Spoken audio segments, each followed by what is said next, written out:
David Andrew Weeb, founder of Spark Infinity niche-based Facebook group. David, what is going on in Spark Infinity? Spark Infinity has been growing pretty rapidly since January.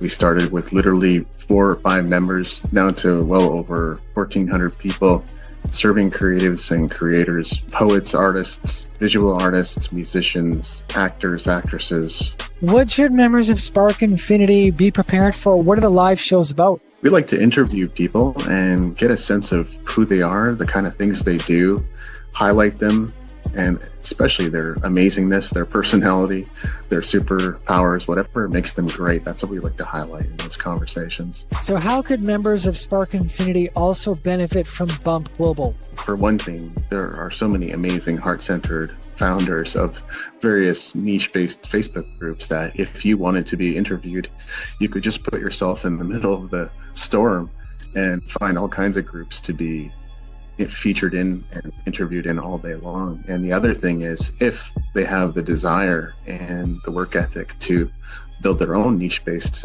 Facebook group and blow it up, that's another opportunity that's waiting for them. And I only see things growing from there. Spark Infinity, how are you?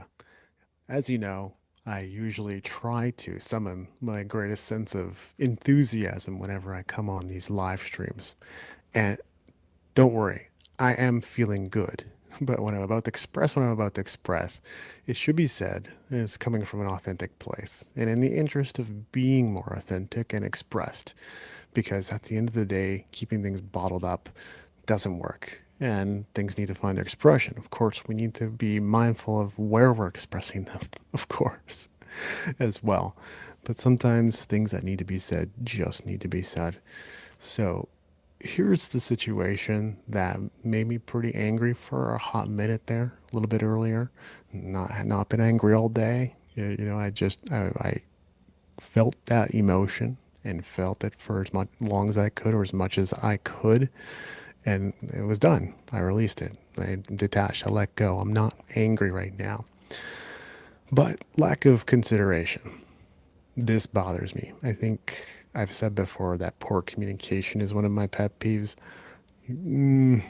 Compared to zero mindfulness and zero thoughtfulness, poor communication really doesn't register on the radar.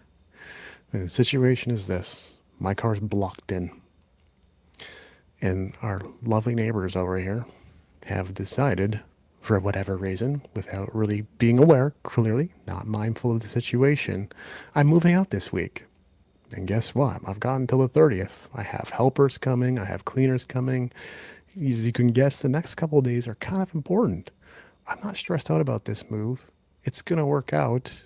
I don't have that much stuff to move over at this point, but there are a few things that need to get done. But no, Thursday night, perfect time for a party, perfect time to invite a bunch of people and block my effing car. That made me mad. All right. So, in the interest of being authentic, that's what's been happening. But I've collected myself, and I'm present, and I'm here. And what we got going today, because I have been thinking up new event ideas for Thursday nights. Thursday nights are back, kind of in a different capacity at this particular moment in time, but nevertheless, they are back because it's really important that we set at least once a week a time that's predictable when we show up and bring you something. And so one of the things that, well, let me get to that. So tonight is Music Business Talk, and this is the first one. I'm doing the first one we've ever done.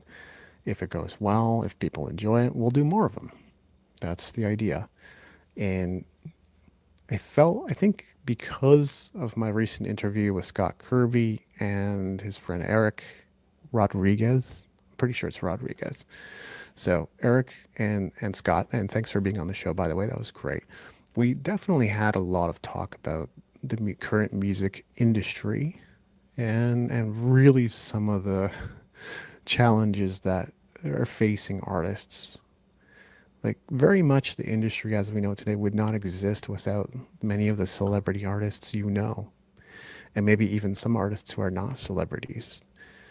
But the reality is absolutely that who is making the income, who's making the cash, the steady dough from all this work?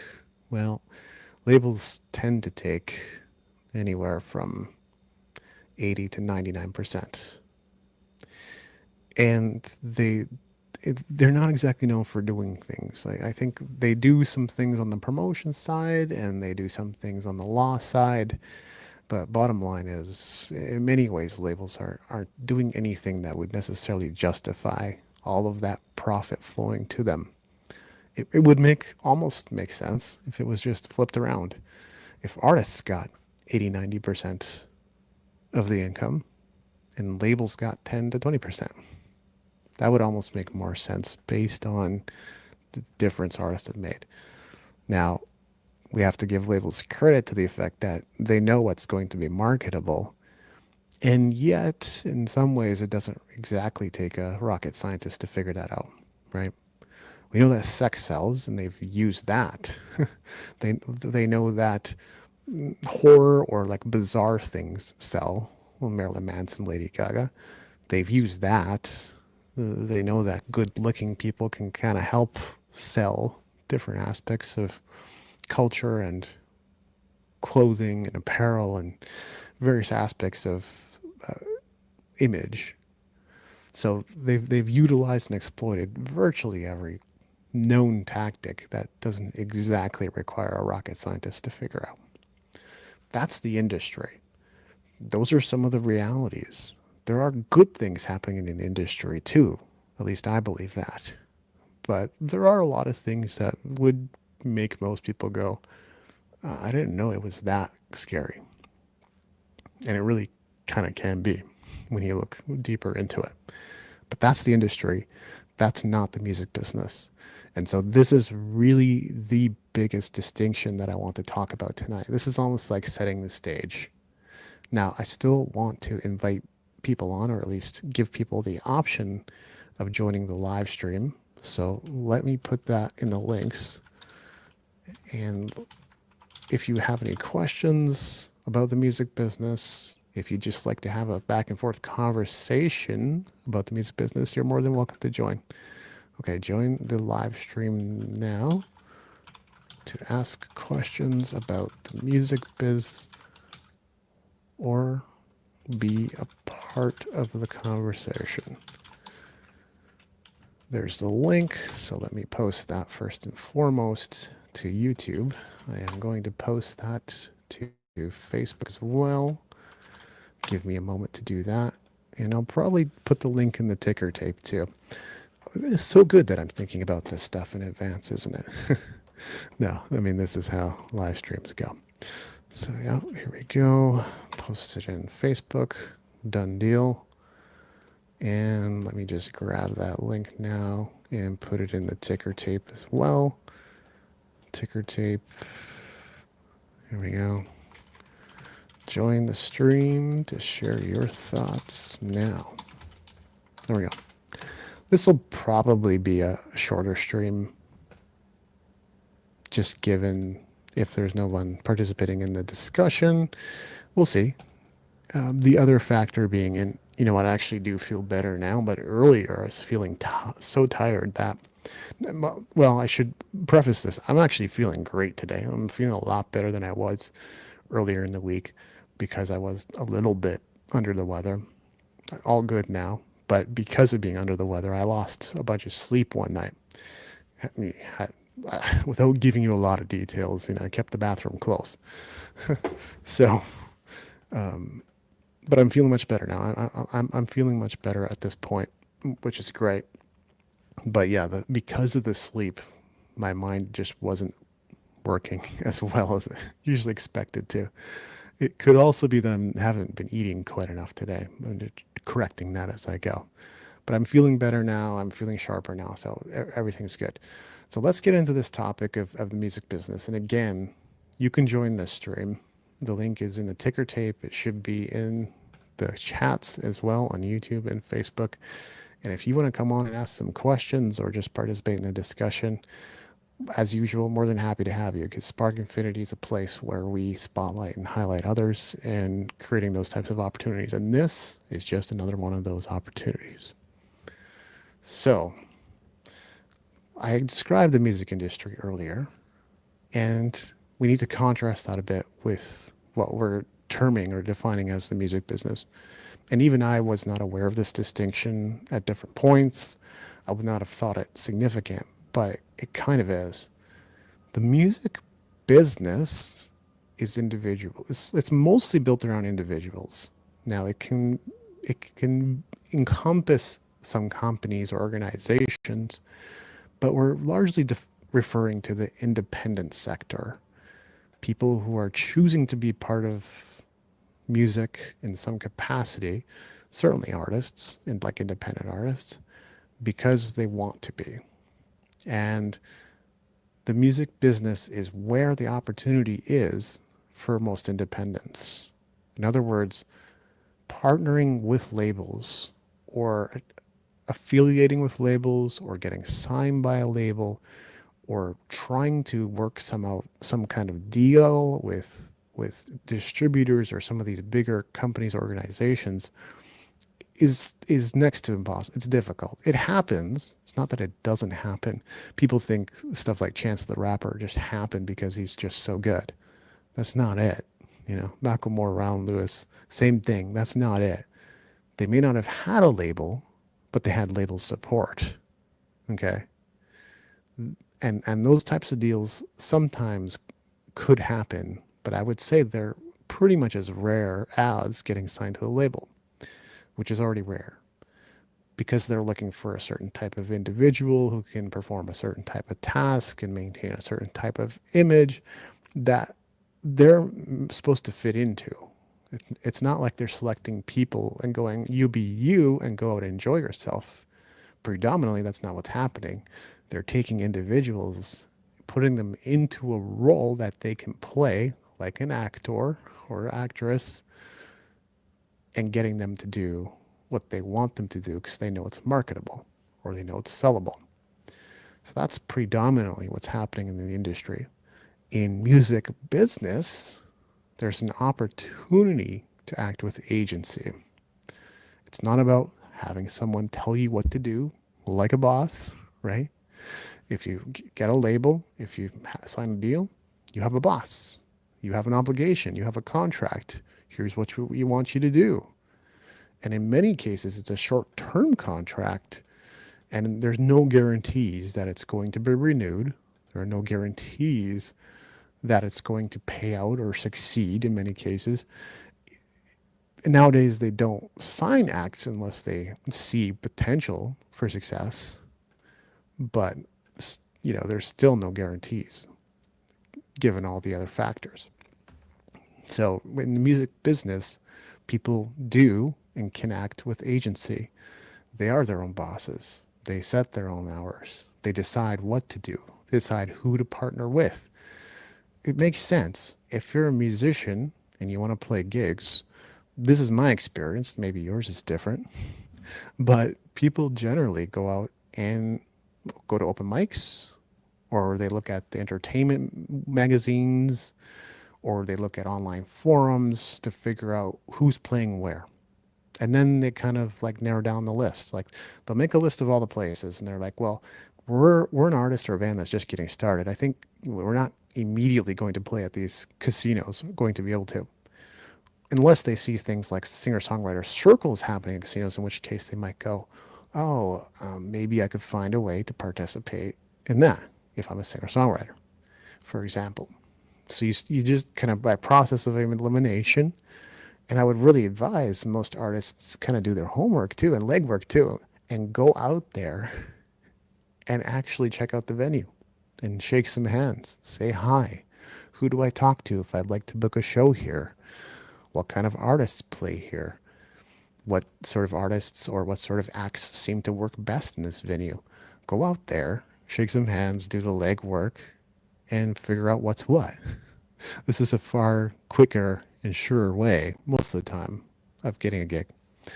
Some cases, yes, people prefer phone calls, or they prefer emails, or they prefer texts. And that might be more so your foot in the door.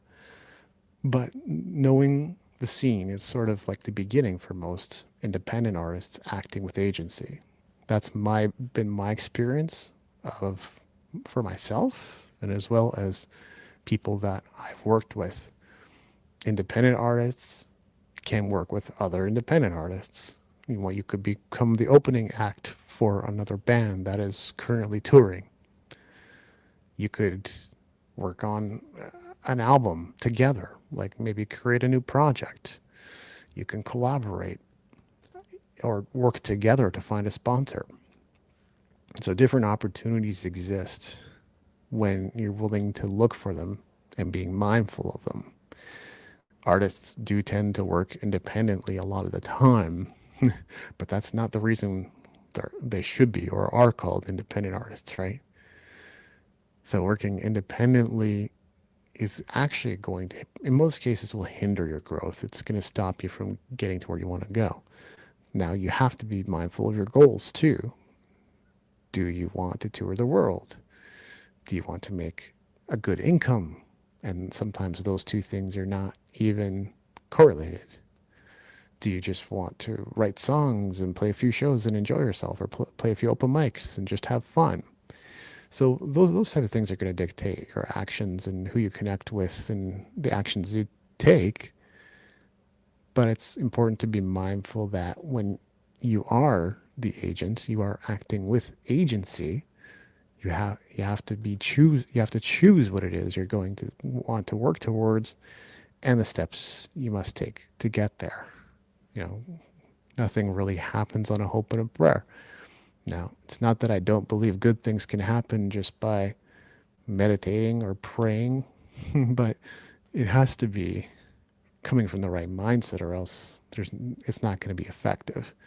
If I'm sitting here going out of desperation, gee, it'd be really nice to book a paying gig, versus, well, gigs are available in abundance. They always flow to me. Everything works out for me. That's a different vibration than, oh man, like I could really use a gig right now. Two completely different things. You have to consider too, I mean, it's really important, whether you're an independent artist or you fall into another category, start looking at who your partners are, or who is enthusiastic about music, or who cares about music, or who hosts music, or what events are out there. You got to start looking. There's websites everywhere, right? Like Eventbrite. Look at Eventbrite. What sort of events are happening in your locale? Who could you shake hands with? Who could you say hi to?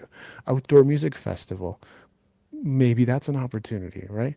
Are there record stores nearby? I know it's kind of a rare thing nowadays, but there still are boutique music stores. They still exist. People tend to like buying vinyl still. So maybe you could go shake some hands there, put up a poster, ask them whether they're looking for any artists to perform or do some kind of signing in-house. You'd want to start looking for, maybe there's independent cafes or coffee houses. There's a lot of different options.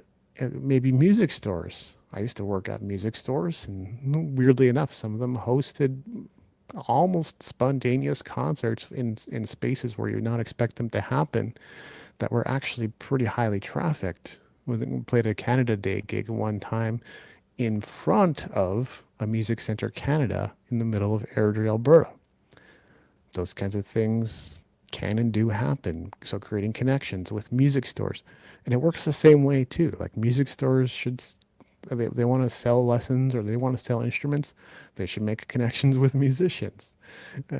Record stores should be connected to music fans. Well, if record stores are connected to music fans and you're an artist looking for music fans, then it makes sense that you'd want to be connected to record stores. And it goes beyond that. You really want to be thinking in terms of like, who is your audience and where do they like to hang out? And if they're the kind of people that like to hang out at bookstores, who knows? Like, bookstores and libraries kind of generally tend to be spaces where people appreciate quietness. Nevertheless, I've played gigs in bookstores. I played multiple gigs at a Chapters in Calgary on McLeod Row.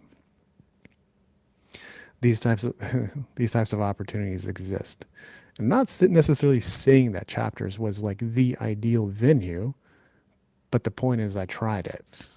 And one thing that I saw happen and I learned from that experience was, oh wow, look at that. My friends from Southeast Calgary actually came. Whenever I play closer to the north side, they don't come. But when I play in the south side, they do come. So that's one of the things that you can make observations by testing things out rather than treating everything as a failure and success. But I would say, especially pertaining to failures, rather than treating everything as like a failure, treat it as a test, an experiment, and do it a few times, right? Maybe over the course of several months or half a year. If you do everything too close together, it's probably not going to make for a very good test. But you go out and you try these things and you treat it like a test. And it's like, okay, what were, and actually try to track the results of what happens too. Like make notes, make observations, and try to get some statistics. And if you hate math, get a friend, ask your friend and say, hey, could you come to the gig? We'll pay you a little bit of money, or we'll buy you pizza after the show, or we'll go to Denny's with you after the show. Bands, be honest, you do that anyway. And ask them and go like, could you take some statistics and just like count the number of people who come and go and watch the band through the night, and then come away with those statistics after your experiment or your test. And you have to define that. It could be playing a specific venue 3 times. It could be playing a specific venue 6 times. There's different experiments to try, and it doesn't just have to pertain to live performance. It can absolutely pertain to different parts of your career, even releasing singles or releasing albums or releasing EPs. That's a test. Which one seems to work best for your band? Which one do audiences listen to? So, but yeah, get someone who's, if you're not good at math, you don't want to do this stuff, find someone who will do that for you and keeps track of numbers, and then gather all that information, all your observations, everything you noticed, all the statistics, everything you got. Look them over and say, did this experiment work? And you're going to start to be able to make comparisons. If you try a bunch of experiments, not just one, a singular experiment is only going to give you so much useful data, but doing other experiments and tracking their performance too, is by comparison, you're going to start to say, well, these 3 things are producing 80% of our results, and those things looks like we should keep them. These 10 other things, based on our results and observations and statistics, yes, we converted a new fan, or we got a few email subscribers, but these 10 things aren't really doing much. Maybe we could amp up these 3. These 3 experiments are kind of proven now. We keep doing more of these things. And here's the key point, like, because this is where a lot of people stop. It's like, and just keep doing those 3 things. No.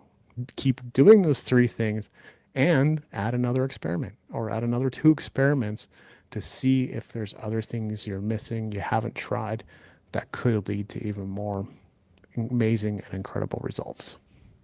So this is music business talk. Everything I've talked about here, and there's so many more aspects to it, but I just wanted to kind of get the definition, get your mind rolling, get your engines flowing about this notion, this idea of a music business. It's, if you're an artist, it's actually really important to conceive of yourself as not an artist, because the number of places looking for artists is limited. There are only so many places that will welcome you in and say, well, that's great, you're an artist, I suppose we can collaborate. If you conceive of yourself as a business and conduct yourself as a business, don't you think other businesses could be interested in partnering with you, working with you, affiliating with you, sponsoring you? It's a different thing entirely. And it's about conduct. It's about how you're showing up. It's about how you're communicating. All those things factor in. But at the end of the day, it broadens your ability to create more opportunity. And isn't that the point? So conceiving yourself as a business, understanding that you are in the music business pretty much 99.9% of artists are. And we'll be generous and say 97%. The other 3% are semi-famous, famous, celebrity in that category, or semi-successful, or reasonably successful, are in the 3%. But pretty much everyone else is in this category of music business. Understanding that there are so many opportunities away from what is predominantly controlled by labels. Spotify is virtually owned by labels. Doesn't represent a great opportunity for you. Represents an okay opportunity for major artists for visibility and awareness and promotion.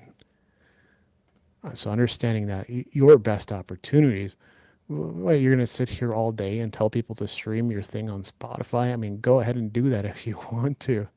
But how many streams do you need to make $1? It's ridiculous. If you know what you're doing, you could go and sign a deal for $300, $400, $500 today, and that's not the limit. You could book a gig that pays your band $300, $400, $500 today. Which is more valuable? It's your connections. It's you understanding that you're a business. It's about you understanding that if you're a business, there are so many independent businesses, not just in music, but outside of music, outside of venues, that would be interested or willing to partner with you. If you can wrap around your mind around what makes you valuable and the valuable you bring to the table, and can communicate that to those venues, to those other businesses, you're going to find you have way more opportunities. This is what I've been pointing to all along. So the system is a tough place for you to thrive, but it is absolutely possible to thrive in the music business. No, you may not be signing a $50 million deal, but you can make a healthy 6-figure, 7-figure, maybe even 8-figure income if you just focus on partnerships that scale with you. You might start small, right? And that's what I mean by scale. If you're not known, if you don't have a lot of clout, but you've got a bunch of piss and vinegar and confidence, you go out, shake some hands, ask some questions, ask them what's important to them. And once you have a clear picture of what they're trying to do and how they're trying to do it, and you can find a way to fit in to their mold of what would be valuable to them, communicate that, and then ask for the opportunity to say, I think we can do this for you, or I think we would fit in nicely in this kind of situation, or how about, have you considered a launch event? We could play at the launch event. Those types of ideas begin to flow when you really ask these questions and listen. Ask questions and listen. That's how deals are formed in the music business. They're not formed generally by luck or chance. Yeah, okay. Even if you're not the best communicator in the world, even if you're somewhat selfish in your conversations, you'll be thrown the occasional bone. But you're going to do so much better if you listen, you ask questions. You listen and you ask questions. Well, how big is your how big is your average audience at your venue? How big would you like it to be? What sort of things have you tried? What is your marketing practices? Do you generally send people emails? Do you send, you ask these questions. You ask these questions and you care and you listen, and then you figure out where you can fit in and add value. That's how you create a 6, 7, 8-figure income in the music business without the need. Doesn't mean you can't if the opportunity arises, but without the need for the support from, the help from, the recognition from what is, let's just face it, a broken music industry. So I'm convinced, but I know you may not be convinced, that your biggest opportunities are in the music business. So I want you to, if you listen to this, I want you to think about it. I want you to stew on it. I want you to mull it over and see if what I said resonates. So that's it from me for today. This has actually been pretty fun. We'll see what we can cover, and do drop something in the chat or in the comments if there's something specific you'd like me to cover about music business in the future. And again, just give us discussion topics and come prepared next time to join in, ask questions, be a part of the conversation.